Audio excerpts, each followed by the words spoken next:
Hello बच्चों, welcome back to my channel. कैसे हैं आप सब लोग। मैं आप लोगों को कंपनी लॉ या फिर company law and secretary practice जिसे कहें वो पढ़ा रही थी।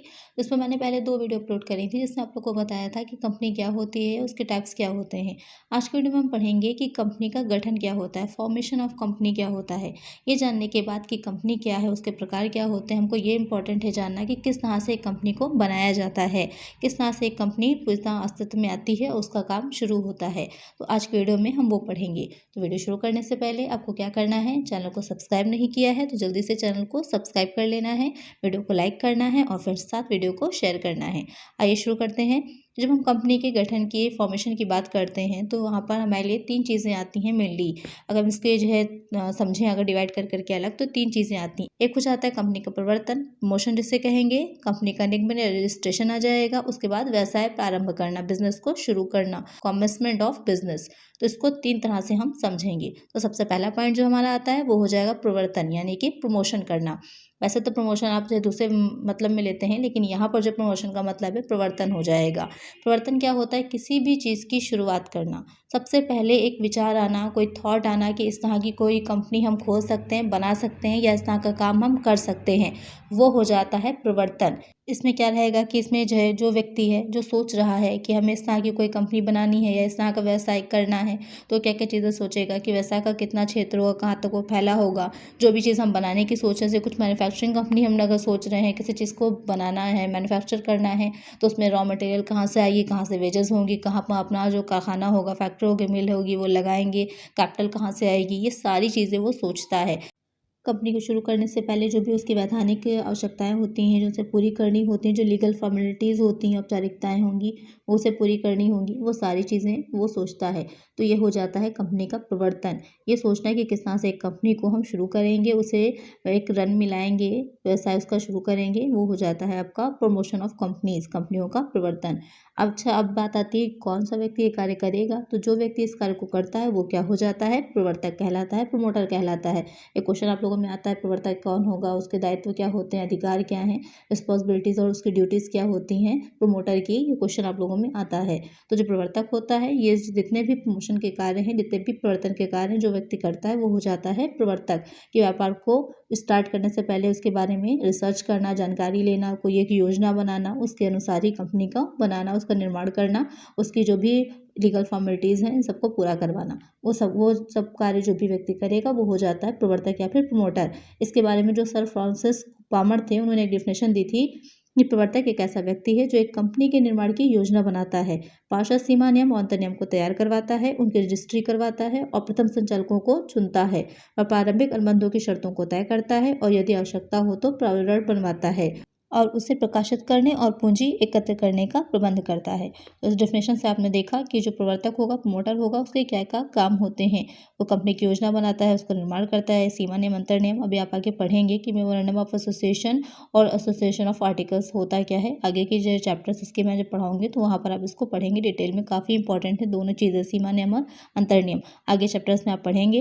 उनकी रजिस्ट्री करवाएगा, जो फर्स्ट जो संचालक होते हैं, डायरेक्टर्स होते हैं, उनको नियुक्त करता है, चुनता है और जो भी शर्तें होती हैं अनुबंध की, वो सारी चीज़ें तय करेगा। और प्रवरण जो कि प्रॉस्पेक्टस होता है, इसका भी आपका एक अलग चैप्टर होगा, वो भी बनवाता है। ये सारी काम जो करता है वो व्यक्ति कौन हो जाता है, प्रमोटर, प्रवर्तक कहलाता है। तो आप समझ गए होंगे कंपनी को शुरू करने का जो पहली बार विचार आ रहा है, थॉट आ रहा है, उससे लेकर के कंपनी को चलाने तक कि कंपनी चल कर के अपना कार्य करने लगी है, कंपनी स्टार्ट हो गई है, उसने अपना बिजनेस करना शुरू कर दिया है, वो अपने एक काम कर रही है, तो वहाँ तक की जो बीच की जितनी भी प्रोसेस होती है वो क्या कहलाती है, वो सब प्रवर्तन हो जाती है, प्रमोशन हो जाती है। और जो व्यक्ति इस कार्य को करता है वो क्या हो जाता है, प्रवर्तक या फिर प्रमोटर कहलाता है।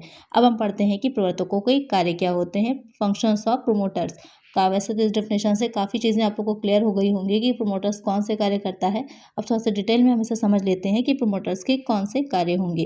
तो प्रमोटर्स के कार्य की अगर हम बात करें तो उसका पहला काम हो जाता है कंपनी के निर्माण की कल्पना करना। सबसे पहले सोचना, विचार करना कि इस तरह की कंपनी को हम बना सकते हैं, वास्तव में बनाई जा सकती है या नहीं बनाई जा सकती, इस चीज़ को सोचना और पूरी तरह से उसके बारे में खोजबीन करना है, जांच करना। फिर आता है विद्वान और विशेषज्ञों से आवश्यकतानुसार परामर्श करना। अब उसको थॉट तो आ गया, उसने सोच तो लिया कि इस तरह की कंपनी हम बनाएंगे, लेकिन ये देखना है कि जो उसने सोचा है वाकई में या एक्चुअल में कितना उसको किया जा सकता है। तो उसके लिए जो भी स्पेशलिस्ट होते हैं उनकी राय लेना। फिर आ जाएगा ऐसे व्यक्तियों को ढूंढना जो प्रथम संचालक बनने के लिए सहमति दें और पार्षद सीमा नियम पर हस्ताक्षर करें।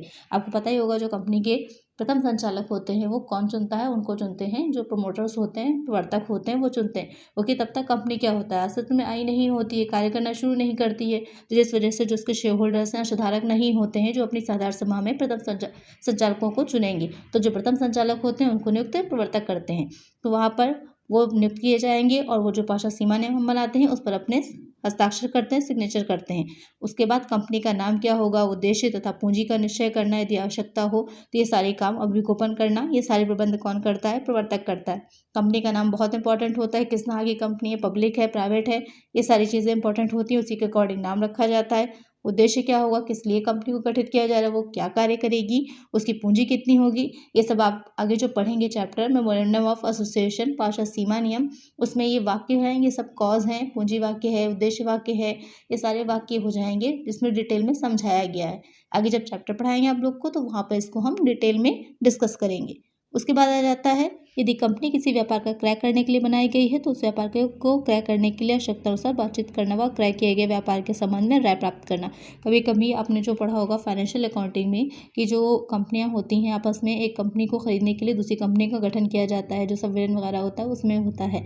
तो वहाँ पर ये चीज़ रहती है कि अगर क्रय करने परचेस करने के उद्देश्य से बनाई गई है तो वहाँ पर उसके जो एक ऑलरेडी एक चीज़ सेट होती है कि क्या काम करेगी, क्योंकि हम दूसरे के बिजनेस को परचेस कर रहे हैं तो उसी काम से रिलेटेड होगा हमारा बिजनेस जो होगा, तो वो सारी चीज़ें भी पहले से ही डिस्कस करके उसी के अकॉर्डिंग ही काम करता है प्रवर्तक।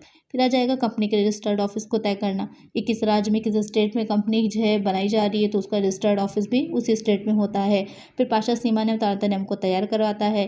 कंपनी के रजिस्ट्री के लिए उचित प्रबंध करना और निगमन का प्रमाण पत्र प्राप्त करना, इनकॉर्पोरेशन का प्रमाण पत्र प्राप्त करना। आगे आप पढ़ेंगे इसे भी कि कब जो है कौन सी कंपनी जो होती है वो अपना बिजनेस स्टार्ट कर सकती है सिर्फ इनकॉर्पोरेशन के बाद, और कुछ कंपनीज ऐसी होती हैं जो कि व्यवसाय प्रारंभ करने का जब उनको प्रमाण पत्र मिल जाता है उसके बाद ही अपना बिजनेस शुरू कर सकती हैं। फिर आ जाता है कंपनी के हित के लिए यदि आवश्यक हो तो विक्रेता अभिभावकों के साथ किए हुए अनुबंधों को पूरा करने के लिए आवश्यक प्रबंध करना। एक प्रश्न बहुत आता है कि अभिभावक कौन होता है, अंडरराइटर्स कौन होते हैं। तो यहाँ पर जो कंपनी के शेयर्स होते हैं, क्योंकि कंपनी जो होगी एक काफ़ी अधिक पूंजी से शुरू की जाती है तो कोई एक अकेला व्यक्ति तो उसको इतनी पूंजी नहीं लगा सकता, इतनी कैपिटल नहीं इन्वेस्ट कर सकता है। तो जो कंपनी की पूंजी होती है, कैपिटल होती है, उसे छोटे छोटे टुकड़ों में बांट दिया जाता है। वही छोटे छोटे टुकड़े क्या हो जाते हैं, अंश कहलाते हैं, शेयर्स कहलाते हैं। तो वो शेयर्स को जो भी लोग खरीदते हैं वो उसके शेयर होल्डर्स हो जाते हैं। तो कभी कभी जो कंपनी होती है वो डायरेक्ट जनता को न देकर के जो अभिभावक होते हैं, अंडरराइटर्स होते हैं, वो उन शेयर्स को ले लेते हैं या बीच में समझ लिया मीडिएटरी का काम करते हैं, वो मध्यस्थ की तरह होते हैं कि वो शेयर्स का जो है रिस्पॉन्सिबिलिटी ले लेते हैं, उन शेयर्स को ले लेते हैं, उसके बाद उनसे जनता लेती है। तो यहाँ पे ये रहता है कि कंपनी को किस तरह का कोई भी डर या कुछ नहीं रहता है कि उसके अंशों को किस तरह से जनता तक पहुँचाया जाएगा। तो वो काम कौन करता है, वो अंडरराइटर्स हो जाते हैं। ये सारी चीज़ें व्यवस्था करना है, पेपर तैयार करना, उसका प्रकाशन विज्ञापन करना, प्रॉस्पेक्टस होता है जिस तरह से आपके कॉलेज और स्कूल का प्रॉस्पेक्टस होता है, इसी तरह कंपनी का भी प्रॉस्पेक्टस होता है जिसमें जैसे कि आपके कॉलेज के बारे में पूरी डिटेल्स दे रखी होती हैं, फ़ी है, उसमें कौन कौन से कोर्सेज चल रहे हैं, सारी डिटेल्स दे रखी होती हैं। इसी तरह जो प्रॉस्पेक्टस कंपनी का होता है, कंपनी के बारे में सारी चीज़ें दे रखी होती हैं, उस प्रॉस्पेक्टस को देख कर ही क्या होता है आप जो उसके शेयर्स होते हैं उसको परचेस करते हैं। कंपनी के लिए बैंकों को निर्धारित करना, अंकेक्षकों तथा कानूनी सलाहकारों की नियुक्ति करना, प्रारंभिक व्ययों का भुगतान करना जो स्टार्टिंग में होते हैं, प्रीलिमिनरी एक्सपेंसेस जो होंगे, न्यूनतम अभिदान मिनिमम सब्सक्रिप्शन का प्रबंध करना। तो ये सारे कार्य किसके हो जाते हैं, ये हो जाते हैं प्रमोटर्स के। अच्छे से इसको लर्न कर लीजिएगा, एग्जाम में क्वेश्चन काफ़ी पूछा जाता है, प्रवर्तक कौन है, उनके कार्य क्या हैं, उनके दायित्व और अधिकार क्या होते हैं, ये क्वेश्चन। चलिए आगे हम नेक्स्ट पढ़ते हैं, जो प्रवर्तक होते हैं उनके अधिकार क्या हैं। तो प्रमोटर्स के जो राइट्स होते हैं या प्रवर्तकों के जो अधिकार होते हैं, तो पहला हो जाएगा इसमें प्रारंभिक व्यय लेने का अधिकार। अगर कंपनी को बनाने में उन्होंने स्टार्टिंग में जो कोई भी किसी भी तरह का एक्सपेंसेस किए होते हैं, व्यय किए होते हैं, तो उनको अधिकार होता है कि वो उसे कंपनी से वसूल ले। दूसरा आ जाएगा सब प्रवर्तकों से अनुपातिक राशि प्राप्त करने का अधिकार। यदि जो है किसी भी कंपनी में एक प्रमोटर ना होकर के एक साथ कई एक प्रमोटर मिल करके उस कंपनी को बना रहे होते हैं, तो वहाँ पर भी उनका अधिकार होता है कि अगर वहाँ पर जो प्रॉस्पेक्टस तैयार किया है उन्होंने उसमें किसी भी तरह का कोई फ्रॉड करके कोई कथन या मिथ्यारण के आधार पर कुछ लिखा गया है, तो किसी भी एक से अगर प्रमोटर को कोई क्षतिपूर्ति देनी पड़ी है, कोई कंपनसेशन देना पड़ा है, तो उसमें वो अनुपातिक रूप से जो बाकी के भी होते हैं उनसे भी लेने का राइट रखता है। उसके बाद आ जाएगा पारिश्रमिक पाने का अधिकार, ये बहुत इंपॉर्टेंट है। ये भी क्वेश्चन कभी कभी शॉर्ट में पूछा जाता है कि जो प्रवर्तक होते हैं, प्रमोटर्स होते हैं, उनको रेम्युनरेशन है, पारिश्रमिक है, किस तरह से दिया जाता है या कितने तरीके से दिया जाता है। तो यहाँ पर जो पारिश्रमिक उन्हें दिया जाएगा, कमीशन के तौर पर भी दिया जा सकता है, लाभ भी दिया जा सकता है, एक मुश्त राशि भी हो सकती है, या फिर उनका पारिश्रमिक जो नॉर्मली नगद राशि है वो भी दिया जा सकता है। या तो पूरी एक मुश्त राशि दे दी जाती है, या तो कभी कभी ये होता है कि कुछ उसमें शेयर्स दे दिए जाएंगे, कुछ उसको नगद राशि दे दी जाएगी, कुछ डिबेंचर्स दिए जा सकते हैं। तो जैसा भी आपस में डिसाइड होता है, अनुबंध होता है, उसके अकॉर्डिंग उनको रिम्युनरेशन दिया जाता है, उनको पारिश्रमिक दिया जाता है। अब पढ़ते हैं हम कि प्रवर्तकों के दायित्व क्या होते हैं, लायबिलिटीज ऑफ प्रमोटर्स। इसको डिटेल में मैं इसलिए पढ़ा रही हूँ क्योंकि ये क्वेश्चन काफ़ी एग्जाम में, अगर आपका डिस्क्रिप्टिव पेपर हो रहा है तो क्वेश्चन काफ़ी पूछा जाता है और मोस्ट इंपॉर्टेंट है। अब आ जाते हैं इसके जो दायित्व हैं। तो पहला दायित्व क्या होता है कि कंपनी के निर्माण के बाद, यानी कि कंपनी बन चुकी है, कंपनी को बनाया जा चुका है, उसके बाद भी अगर किसी भी तरह का कोई भी सीक्रेट प्रॉफिट यानी कि गुप्त लाभ है तो उसे प्रकट करे और उसको कंपनी को वापस लौटाए। ये प्रवर्तकों का दायित्व होता है। दूसरा पॉइंट हो जाएगा कंपनी निर्माण के पूर्व कमाए गए गुप्त लाभ लौटाने का उत्तरदायित्व ना होना। कि कंपनी के बनाने से पहले, जिस टाइम कंपनी को हम बना रहे थे, प्रमोटर्स जो थे उस टाइम उनको बनाने से पहले अगर किसी भी तरह का कोई सीक्रेट प्रॉफिट हुआ है तो वहाँ पर ये रहता है कि वो कंपनी को लौटाने के लिए उत्तरदायी नहीं होते हैं। बाद वाले के लिए उत्तरदायी हैं, रिस्पॉन्सिबल है, लेकिन जो पहले हो रहा है कंपनी के बनने से पहले, वो प्रॉफिट लौटाने के लिए वो रिस्पॉन्सिबल नहीं होते। फिर आ जाएगा बिना विवरण दिए हुए संपत्ति के क्रय से होने वाली हानि के लिए उत्तरदायित्व। अगर ऐसी कोई भी एसेट उन्होंने कंपनी के लिए परचेस करी है, खरीदी है, जिसका पूरा विवरण उन्होंने संपत्ति को क्रय करते टाइम नहीं दिया था, जिससे कंपनी को नुकसान हुआ है, लॉस हुआ है, तो इस तरह की हानि के लिए जो प्रवर्तक होते हैं, जो भी क्षतिपूर्ति होगी वो देने के लिए या हानि को देने के लिए उत्तरदायी होंगे। फिर आ जाता है अनुबंध के पूरा होने तक उत्तरदायित्व। यहाँ पर अगर प्रवर्तकों ने, प्रमोटर्स ने कंपनी की ओर से कोई भी जो अनुबंध है किया होगा तो वहाँ पर वो व्यक्तिगत रूप से उत्तरदायी होते हैं। जब तक कि वो अनुबंध, जो भी कॉन्ट्रैक्ट है, वो पूरा नहीं हो जाता तब तक वो उत्तरदायी होंगे। उसके बाद आ जाता है मृत होने पर उसकी संपत्ति से वसूली। अगर कोई भी प्रमोटर है, उसने कोई भी अनुबंध किया है, अगर कुछ तरह के एसेट ली है जिससे कि कंपनी को नुकसान हुआ है, और अगर वो प्रमोटर की डेथ हो जाती है तो वहाँ पर जो भी उसकी संपत्ति होगी, उसकी संपत्ति से कंपनी को वो क्षतिपूर्ति दी जाएगी। फिर आ जाएगा दिवालिया होने पर उत्तरदायित्व। अगर जो प्रवर्तक है, प्रमोटर है, वो दिवालिया हो जाता है, इंसॉल्वेंट हो जाता है, तब भी जो भी उसकी संपत्ति होती है उससे जो है कंपनी अपनी जो भी क्षति हुई है, जो भी हानि हुई, उसको ले सकती है। फिर आ जाता है ऋण की वैधानिक त्रुटियों व कपट के लिए उत्तरदायित्व। जो प्रॉस्पेक्टस है उसको बनाने में किसी भी तरह की लीगल फॉल्ट हुआ है, किसी भी तरह की कोई गलती हुई है, तो उसके लिए, जिससे कि जो है जो अंशधारी होते हैं, शेयर होल्डर्स होते हैं, उनको किसी तरह का लॉस हुआ है, तो वहाँ पर उस त्रुटियों के लिए प्रवर्तक क्या होते हैं, उत्तरदायी होते हैं। फिर आ जाएगा कपट एवं कर्तव्य भंग की दशा में उत्तरदायित्व। अगर उन्होंने किसी तरह का फ्रॉड किया होगा या कोई जो है कर्तव्य भंग किया है, उनकी ड्यूटी थी ये कार्य करने की, उन्होंने नहीं ढंग से किया है, तो वहाँ पर भी उनको क्षतिपूर्ति देनी पड़ती है। फिर आ जाता है आर्थिक दंड तथा सज़ा।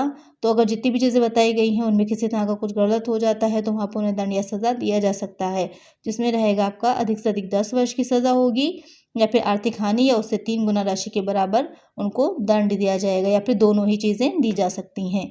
तो ये हो जाते हैं जो प्रमोटर्स होते हैं उनके कुछ लायबिलिटीज़ या फिर दायित्व। तो हमने पढ़ा कि उसकी जो प्रवर्तक होते हैं वो होते क्या हैं, प्रवर्तन क्या है, प्रवर्तक क्या है, उनके अधिकार क्या है और उनके दायित्व क्या हैं। अब एक बार देख लेते हैं कि जो प्रवर्तक होते हैं उनकी किसी भी कंपनी में, किसी भी संस्था में क्या स्थिति होती है, पोजीशंस ऑफ प्रमोटर्स। तो यहाँ पर 3 तरह के पॉइंट आ जाते हैं। पहला हो जाता है कि प्रवर्तक जो होगा उसका कंपनी के साथ विश्वास से संबंध होता है, उनका कंपनी के साथ एक फिड्यूशियरी संबंध होगा कि एक दूसरे के विश्वास पर वो काम करते हैं, क्योंकि वो कार्य करते हैं कंपनी के लिए और उसके बदले में उन्हें क्या मिलता है, पारिश्रमिक दे दिया जाता है। तो ना तो वो यहाँ पर कंपनी के एजेंट हैं, ना ही कंपनी के मालिक हैं और ना ही कंपनी के ट्रस्टी हैं। वो क्या हो जाएंगे, एक कंपनी के साथ उनका एक विश्वास से संबंध है कि जो भी कार्य उन्होंने किया है कंपनी के लिए वो सही है और उस कार्य के बदले में उनको पारिश्रमिक रिम्युनरेशन दे दिया जाए। दूसरा हो जाता है प्रवर्तकों द्वारा गुप्त लाभ न कमाना। ये माना जाता है कि जो प्रवर्तकों ने कार्य किया है उसके बदले में उन्होंने किसी भी तरह का सीक्रेट प्रॉफिट नहीं कमाया है, और अगर उन्होंने किसी भी तरह का सीक्रेट प्रॉफिट कमाया है तो अगर अभी आपने पढ़ाई था दायित्व में कि पूर्व में कमाया है तो उसको लौटाने के उत्तरदायी नहीं होंगे, लेकिन निर्माण के बाद अगर कमाया है तो उसको लौटाने के लिए वो उत्तरदायी होते हैं। फिर आ जाता है प्रवर्तकों का व्यक्तिगत रूप से उत्तरदायी न होना।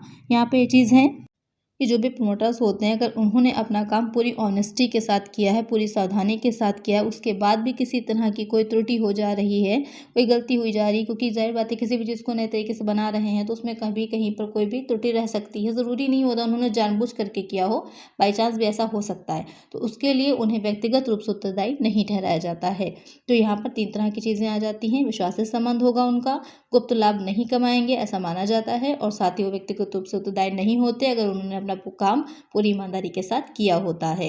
तो ये हो जाती है एक कंपनी में, किसी संस्था में जो प्रवर्तक होते हैं उनकी स्थिति। तो ये तो हमने पढ़ लिया कि कंपनी का जो गठन का पहली अवस्था होती है, प्रवर्तन यानी उसका प्रमोशन, और जो व्यक्ति करेगा वो प्रमोटर। अब हम आ जाते हैं कि कंपनी का निगमन या फिर कंपनी का रजिस्ट्रेशन होना, कि बनने के बाद उसका रजिस्ट्रेशन कराना बहुत ज़रूरी है उसको व्यवसाय करने के लिए, बिजनेस को शुरू करने के लिए। तो उसको करने में सबसे में जो आती हैं वो 3 तरह के पॉइंट आ जाएंगे आपके। पहला जो हो जाता है स्टेप का, ये चरण का, ये कदम का, ये तो प्रारंभिक क्रियाएं आ जाती हैं उसकी। जो सबसे पहले कार्य किए जाएंगे क्या हो जाते हैं, सबसे पहले ये डिसाइड किया जाता है कि उस कंपनी का रजिस्टर्ड कार्यालय किस राज्य में होगा, किस स्टेट में होगा, किस जगह पर होगा, किस स्थान में होगा, किस सिटी पे होगा, ये चीज़ डिसाइड करना, क्योंकि वहाँ पर ही हमको कंपनी का रजिस्ट्रेशन करवाना होता है। तो जो कंपनी के प्रमोटर्स होते हैं सबसे पहले ये डिसाइड करते हैं कि कंपनी का रजिस्टर्ड कार्यालय कहाँ पर होगा। उसके बाद क्या होता है कि जिस राज्य में या जिस जगह पर हमने ये डिसाइड कर लिया कि कंपनी को हम रजिस्टर्ड करवा रहे हैं, अब हमें वहाँ पर कि जो रजिस्ट्रार होता है उसके पास भेजना पड़ता है एक ये जो है पूछने के लिए कि जो नाम हम कंपनी का रखना चाह रहे हैं वो पहले से ही नाम तो अलॉट नहीं है, या उस नाम पर कोई ऑलरेडी कोई कंपनी रजिस्टर्ड तो नहीं है। तो इसके लिए हमें जो रजिस्ट्रार होगा उसके पास आवेदन करना पड़ता है और साथ में फीस देनी पड़ती है। तो उसकी जो आवेदन क्या होगा, उसके 14 दिन के अंदर जो रजिस्ट्रार होता है वो ये सूचना भेज देता है, इन्फॉर्मेशन दे देता है कि इस नाम से कोई कंपनी रजिस्टर्ड है या नहीं है, और उसके 6 महीने तक वो नाम वो किसी दूसरी कंपनी को अलॉट नहीं करता है। तो ये हो जाती हैं उसकी जो स्टार्टिंग की जो प्राइमरी एक्टिविटीज़ हैं वो हो जाती हैं, क्रियाएं हो जाती हैं। उसके बाद अब क्या करते हैं कि जो प्रपत्र होते हैं रजिस्ट्रेशन के लिए कुछ जो पेपर्स होते हैं उनको भेजा जाता है, उनको रखा जाता है।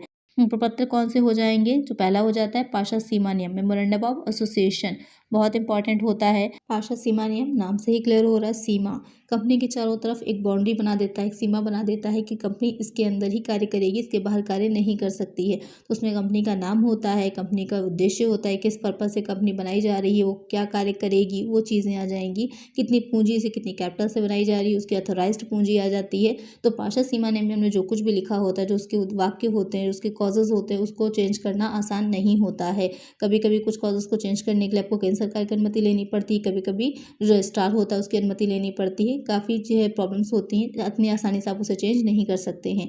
उसके बाद हमें बनाना होता है पार्षद अंतर नियम, आर्टिकल्स ऑफ एसोसिएशन। तो पार्षद अंतर नियम क्या होता है, कंपनी के जो अंदर के कार्य हो रहे हैं, कंपनी को किस तरह से चलाना है, उसके जो कार्य हो रहे हैं उसके संबंध में जो नियम बनाए जाते हैं वो पार्षद अंतर नियम में बनाए जाते हैं। इस तरह से आप कह सकते हैं कि जो पार्षद सीमा नियम में हमने डिसाइड किया है, जो नियम बनाए हैं, उसी की व्याख्या जो होती है, एक्सप्लेनेशन जो होता है, वो पार्षद अंतर नियम के अंतर्गत होता है। उसके बाद आ जाता है संचालकों का योगदान लेने का लिखित आश्वासन। जो संचालक होते हैं उनको जो है सीमा नियम पर अपने योगदान यानी कि क्वालिफिकेशन शेयर्स लेने पड़ते हैं, तो उनको लेना होता है, और साथ ही जो हस्ताक्षर होते हैं वो करने होते हैं, और शपथ पत्र साथ में एक एफिडेविट भी लगाना होता है। फिर आ जाता है कंपनी के रजिस्टर्ड ऑफिस की सूचना कि किस स्थान पे हमें रखना है, उसका स्थान, उसका नोटिस भी, और निगमन का समय, ये सारी चीज़ें जो होती हैं तैयार करनी पड़ती हैं। उसके बाद आ जाता है वैधानिक घोषणा करनी पड़ती है, एक स्टैट्यूटरी डिक्लेरेशन होता है कि इसमें एक घोषणा फाइल करनी पड़ती है कि कंपनी के रजिस्ट्रेशन से संबंधित सभी वैधानिक कार्रवाइयाँ पूरी कर ली गई हैं। उसके बाद क्या होगा, संचालकों का ब्यौरा, यानी कि संचालकों की इन्फॉर्मेशन दे रखी होती है कि जो भी प्रथम संचालक हैं उनके नाम क्या है, उनका पारिवारिक नाम क्या है, उनका पहचान क्रमांक क्या है, डायरेक्टर आइडेंटिफिकेशन नंबर, उनकी एड्रेस क्या है, उनकी नेशनलिटी क्या है, इन सारी चीज़ों को का ब्यौरा देना होता है।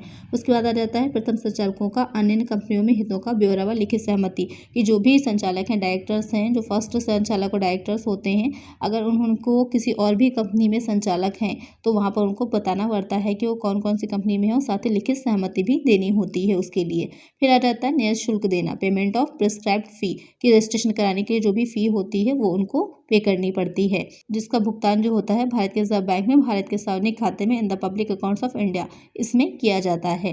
तो ये हो जाता है कि एक कंपनी जो बनाई जाएगी उसका पूरा बनाने का निगमन का पूरा जो रजिस्ट्रेशन का प्रोसेस होता है वो ये हो जाएगा आप लोगों का। तो एक कंपनी के रजिस्ट्रेशन का जो पूरा प्रोसेस होता है उसमें ये सारी चीज़ें आ जाती हैं। कंपनी को बनाने किस तरह से कंपनी के जो प्रपत्र होते हैं, समझ लीजिए जो निगमन होता है, रजिस्ट्रेशन होता है, उसमें मेनली यही चीज़ें आ जाती हैं कि कैसे एक कंपनी के सारे पेपर्स को तैयार किया जाएगा, उसको जो है फाइल किया जाएगा रजिस्ट्रार के पास, और किस तरह से उससे निगमन का प्रमाण पत्र लिया जाएगा। जब ये सारी औपचारिकताएं पूरी हो जाती हैं और किसी तरह की कोई त्रुटि नहीं होती, कोई गलती नहीं होती, तो अंतिम रूप में क्या होता है कि जो निगमन का प्रमाण पत्र होता है, जो उसका रजिस्ट्रेशन का सर्टिफिकेट होता है, वो दे दिया जाता है रजिस्ट्रार के द्वारा। तो इस तरह से कंपनी का निगमन पूरा हो जाएगा। तो इस चैप्टर में हमने पढ़ा कि एक कंपनी जो होती है उसका किस तरह से शुरू किया जाता है, किस तरह से उसको बनाया जाता है, उसका गठन क्या होता है, किस तरह से उसका पहले प्रमोशन होगा, प्रवर्तन होगा, उसका किस तरह से रजिस्ट्रेशन का जो है उसकी पूरी प्रोसेस होती है, फिर उसके बाद कैसे उसको रजिस्टर्ड का जो प्रमाण पत्र होता है रजिस्ट्रार का वो मिलता है और वो एक निगमित संस्था बन जाती है। तो आज की वीडियो में हमने समझा कि किस तरह से कंपनी का गठन होगा। नेक्स्ट वीडियो में हम पढ़ेंगे इसमें जो पार्षद सीमा नियम होता है वो क्या होगा, उसमें कौन कौन से कॉजेज होते हैं, वाक्य होते हैं, उसके बारे में हम डिटेल में समझेंगे। आज की वीडियो में इतना ही। आई होप आपको वीडियो अच्छी लगी होगी। अगर अच्छी लगी हो तो वीडियो को लाइक कर दीजिए, फ्रेंड्स साथ शेयर कर दीजिए, और सब्सक्राइब नहीं किया है तो चैनल को सब्सक्राइब कर दीजिए, नोटिफिकेशन बेल को भी जरूर ऑन कर दीजिएगा। मिलते हैं नेक्स्ट वीडियो में। Thank you.